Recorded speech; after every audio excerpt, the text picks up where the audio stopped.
аял күйөөсү үчүн жашабаш керек да. Же болбосо күйөөсү аял үчүн жашабаш керек. Биз Алла үчүн жашаш керекпиз да. Эмне үчүн десеңиздер, биз убактылуу эле жашоодобуз да. Же аялың өтөт, же өзүң өтүп кетесиң да.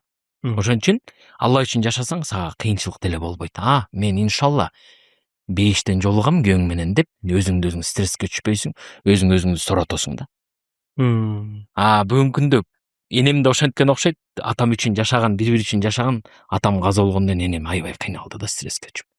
Биз да жаман болдук да. Бизге антип айткан эмес да, мисалы дин менен жашагыла мойтуп келе депчи. Анан атам каза болгондон кийин анан мамам намаз окуп баштачы. Анан мен көп деле окучу эмесмин. Анан бир 3 айда каникулда 11 класс болчумун ошондо. Сентябрда 11 класс болом дегенден кийин каникулдун ичинде 11 классты бүтүп атканда анан мен 5 мал намазга өтүп 3 күнгө чыгып жашоом өзгөрүлгөн да.